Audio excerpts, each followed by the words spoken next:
This here is an 84B high performance spring kit and collar key kit. So that means it's all for high performance racing junk.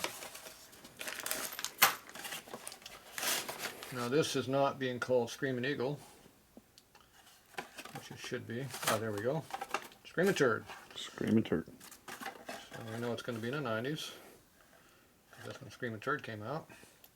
Before that it was what? Iron Eagle. Eagle Iron. Eagle Iron. How quickly we forget. Yeah. 80s, 90s and up. So this one here is, I don't see a date on this one.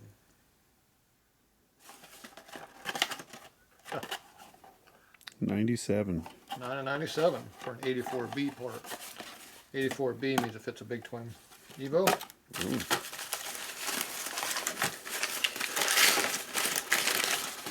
Which as far as I know is the same as the Forester too. Valve springs. These are high performance valve springs though. These are not wimpy ass valve springs. These are high performance. Yeah. Not as strong as that big clutch spring we had over there. But... Now what I didn't know is when you bought this, did this have steel, aluminum, or titanium retainers? So now that I'm looking at it, what do you think's in there? I'm going to say aluminum or titanium. I can't tell. No, I'm going to say titanium. Because there you go. It doesn't stick to it. Yep. That one does. That one does not. Because it said higher performance. Yeah. Didn't say racing though. Usually would say racing if it's got titanium. Those are titanium. So right off the bat, you got $150 for the collars in here. Fancy. So that makes it a good deal. Yeah. I kind of thought that's what I was looking at, but when they just give you a picture, it's hard to tell. And then it has a cup style lower retainer, like a car would be. Fancy. See how the spring sits out of a cup? Yeah. Instead of being centered on like normal. And they give you a seal driver, but where's the seals at? There's no seals. Hmm. That's kind of weird.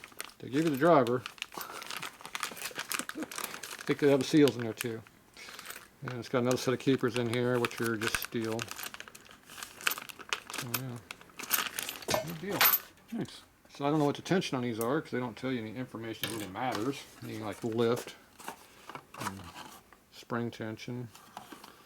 I didn't have a book old enough to show it so that I could find easily. I'd be like digging for an hour looking for old catalogs.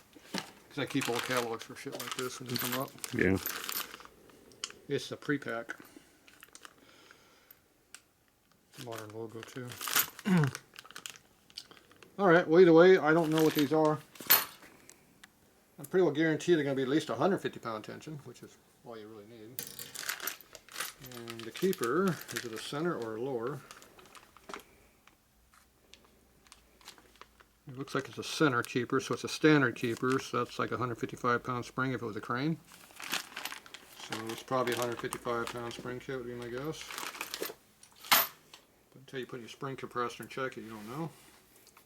Yeah. Where's your spring compressor? I have no idea. Well, the compressor's over there. Where's a tester for spring tension though? No clue. You don't have that either? No. Oh. You don't have it? No. You sure? Positive. Positive? Well, you think it might have one? There's probably one in here somewhere. You think? Yeah. Does it work? Probably. Probably works. Yeah.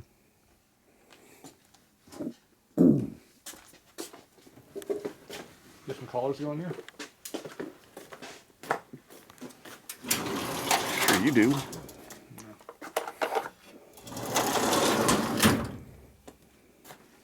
Spring tester though.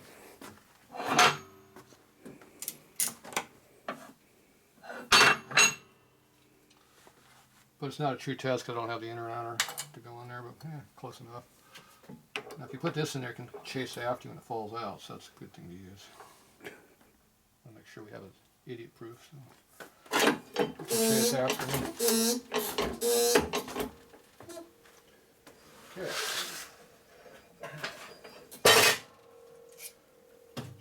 it's 1/800 to 1/850. Install height on these things. So there's 1/400. We're at 240 pounds. Okay. There's 180.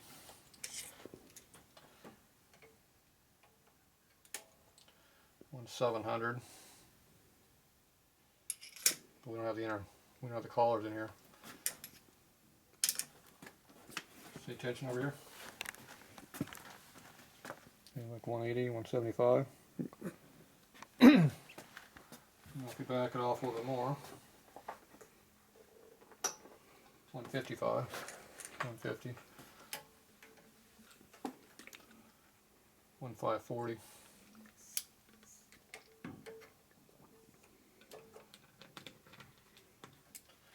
1690. Once again, we don't have the parts to go in there and make it true. So yeah, they're going to be somewhere between that 155 and 175 area. Make sure you drop your gauge, but protect the spring Yes. and your piece of brass. That's very important. Don't worry about the spring tester, it's fine. Drop tested more than once. Oh, good. All right, that's it for now.